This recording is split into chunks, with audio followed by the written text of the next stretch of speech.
matapos ang kontrobersyal na pag-alis ng Itbulaga sa kanilang bakuran at pagkasibak sa ere ng noontime show na tahanang pinakamasaya.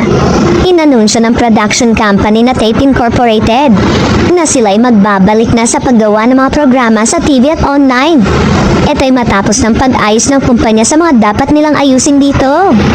Inaasahan na mapapanood ang mga bago nalang proyekto sa GMA Network dahil may obligasyon pa umang silang dapat gampanan sa nasabing TV network.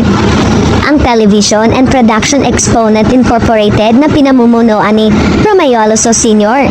ay nakatakdang bumalik pagkatapos ng maikling pahinga.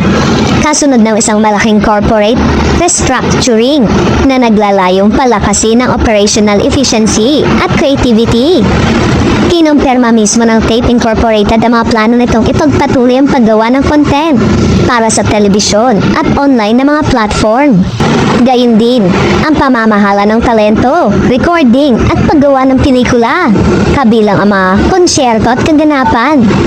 Noong nakaraang taon, inilunsad ng kumpanyang Tape Artist Management Agency upang alagaan ang nangungunang talento. Ang mga stockholder ng kumpanya ay nag-inject ng bagong kapital upang suporta ng pagpapalawak ng negosyo. Sinabi ng Tape Incorporated na nananatili itong nakatuon sa pananagutan sa pananalapi, pagpapatupad ng mga cost-effective na hakbang at pagtuon sa mga natitirang obligasyon sa mga supplier sa GMA Network. Nananatiling iginagalang sa industriya ang Tape Incorporated.